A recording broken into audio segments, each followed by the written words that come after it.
इस वीडियो के अंत तक आपको इस पाठ से संबंधित संपूर्ण जानकारी व प्रश्नों के लिखित उत्तर मिलेंगे। नमस्कार सभी को, हिंदी कला केंद्र में आपका स्वागत है। अगर आप इस चैनल पर नए हैं तो पहले इसको सब्सक्राइब करें व बेल आइकन को दबाना न भूलें ताकि नए वीडियो का नोटिफिकेशन सबसे पहले आपको मिले।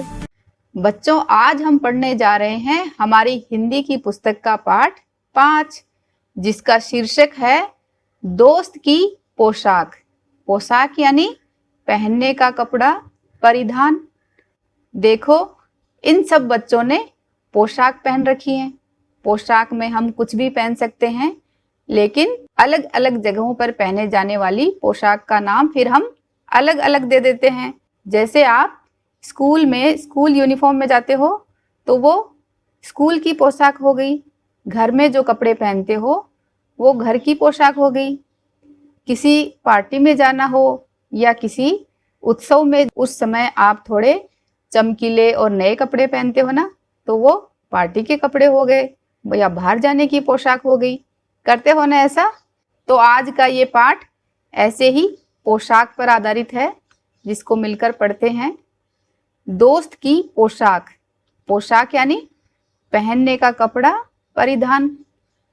एक बार नसीरुद्दीन अपने बहुत पुराने दोस्त जमाल साहब से मिले। अपने पुराने दोस्त से मिलकर वे बड़े खुश हुए।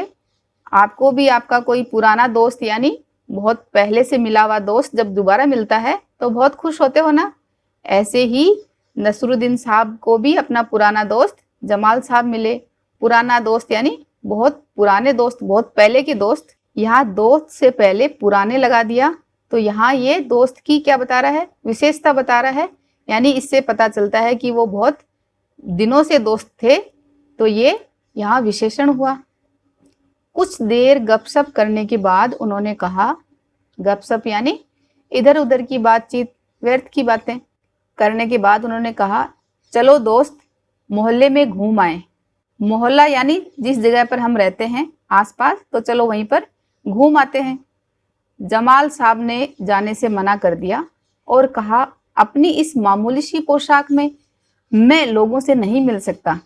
आपको भी अगर अपने किसी दोस्त के साथ बाहर घूमने जाना हो तो आप देखते हो ना कि मैंने कैसे कपड़े पहन रखे हैं, अच्छे से धुले हुए हैं या नहीं, नए हैं या नहीं। क्यों देखते हैं हम ऐसा? क्योंकि हमें लगता है कि कोई हमारे बारे में गलत राय ना बना ले, किसी को ये ना लगे कि हमारे पास अच्छे कपड़े नहीं हैं या हमारे कपड़े पुराने हैं या सही तरीके से नहीं हैं, तो हम थोड़ा पहले देखते हैं। तो वैसे ही जमाल साहब को भी लगा कि मैं इस मामूली सी यानी इस साधारण सी पोशाक में, इन साधारण से कपड़ों में मैं लोगों से नहीं मिल सकता। नसीरुद्दीन ने कहा, बस इतनी सी बात, यानी बस इतनी सी बात।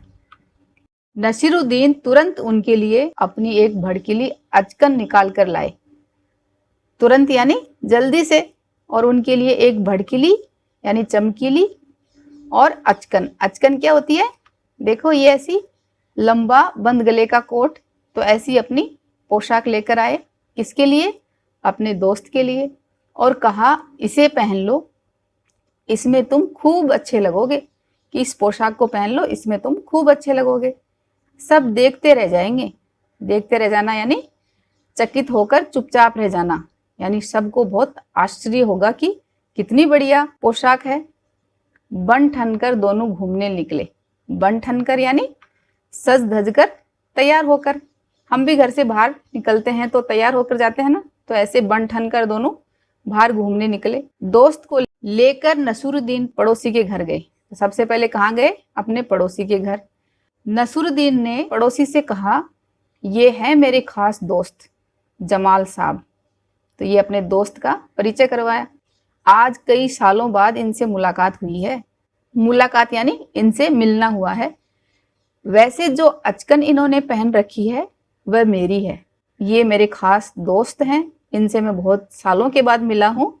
और इन्होंने जो अचकन पहनी है, बंद गले का जो कोट है, ये मेरी है। ये सुनकर जमाल साहब पर तो मानो घड़ों पानी पड़ गया। घड़ों पानी पड़ जाना बच्चों, ये यहाँ क्या है? ये एक मुहावरा है जिसका अर्थ है बहुत लज्जित होना या शर्मिंदा होना। जमाल साहब को तो बड़ी शर्म आई कि इनके सामने ये बता दिया कि ये पोशाक तो मेरी है। बाहर निकलते ही मुंह बनाकर उन्होंने नसीरुद्दीन से कहा, मुंह बनाकर, जब हम नाराज होते हैं तो मुंह को ऐसे बनाते हैं ना, तो उसी तरह नसीरुद्दीन ने कहा, तुम्हारी कैसी अक्ल है? कैसी अक्ल यानी तुम्हारा कैसा दिमाग है? यहाँ अक्ल से पहले कैसी लगाया है, कैसी अक्ल, यानी ये अक्ल के बारे में विशेषता बता रहा है, तो ये यहाँ पे विशेषण हुआ। क्या ये बताना जरूरी था कि ये अचकन तुम्हारी है? कि ये बताना जरूरी था कि ये अचकन तुम्हारी है? ये अचकन, ये भी अचकन के बारे में बता रहा है, तो ये विशेषण हुआ। तुम्हारा पड़ोसी सोच ही रहा होगा कि मेरे पास अपने कपड़े हैं ही नहीं। कि तुम्हारा पड़ोसी ये सोच रहा होगा, ये चिंता किसको लगी? जमाल साहब को लगी कि तुम्हारा पड़ोसी सोच रहा होगा कि मेरे पास तो कपड़े ही नहीं है, इसलिए मैं तुम्हारी अचकन पहन कर आया हूँ। तुम्हारा पड़ोसी, अपने कपड़े, ये सब इनकी विशेषता बता रहे हैं। नसीरुद्दीन ने माफी मांगते हुए कहा, गलती हो गई, अब ऐसा नहीं कहूंगा। नसीरुद्दीन ने कहा कि अभी मुझे माफ करना, क्षमा करो, गलती हो गई, अब दोबारा ऐसा नहीं कहूंगा। अब नसीरुद्दीन उन्हें हुसैन साहब से मिलवाने ले गए। हुसैन साहब ने गर्मजोशी से उनका स्वागत सत्कार किया। गर्मजोशी यानी उत्साह से खुश होकर मिलना, तो उनका बड़े ही खुशी के साथ उनका स्वागत यानी वेलकम और सत्कार का आदर सम्मान और सेवा। जब जमाल साहब के बारे में पूछा, नसीरुद्दीन ने कहा, जमाल साहब मेरे पुराने दोस्त हैं और इन्होंने जो अचकन पहनी है वह इनकी अपनी ही है। इस बार नसीरुद्दीन ने क्या गड़बड़ करी कि उन्होंने उनका परिचय दिया कि ये मेरे पुराने दोस्त हैं और इन्होंने जो अचकन पहन रखी है वह इनकी अपनी है। जमाल साहब फिर नाराज हो गए। क्यों? बाहर आकर बोले, झूठ बोलने को किसने कहा था तुमसे? कि अब जमाल साहब फिर नाराज हो गए कि ये अचकन तो तुम्हारी है, तुमने वहां पर झूठ क्यों बोला? क्यों? नसीरुद्दीन ने कहा, तुमने जैसा चाहा मैंने वैसा ही कहा। नसीरुद्दीन ने कहा कि पिछली बार जमाल साहब ने बोला था ना कि ऐसा क्यों बोला, तो इस बार नसीरुद्दीन ने कहा कि जैसा तुम चाहते थे मैंने वैसा ही तो कहा। पोशाक की बात कहे बिना काम नहीं चलता क्या? कि पोशाक के बारे में कोई बात नहीं होती तब उनका ध्यान ही नहीं जाता ना पोशाक की तरफ, तो ये उसके बारे में बात करनी जरूरी थी क्या? उसके बिना काम नहीं चलता क्या? उसके बारे में न कहना ही अच्छा है, जमाल साहब ने समझाया। पोशाक के बारे में कुछ भी न कहना ही अच्छा है। जमाल साहब को लेकर नसीरुद्दीन आगे बढ़े, तभी एक अन्य पड़ोसी मिल गए। सामने से फिर दूसरे पड़ोसी मिल गए। नसीरुद्दीन ने जमाल साहब का परिचय उनसे करवाया। परिचय यानी उनके बारे में उनकी पहचान बताई या उनके बारे में जानकारी देना। क्या जानकारी दे रहे थे? कि ये मेरे बहुत पुराने दोस्त हैं, हम लोग कई दिनों से मिले हैं, इस तरह से। तो साहब का परिचय उनसे करवाया। मैं आपका परिचय अपने पुराने दोस्त से करवा दूं।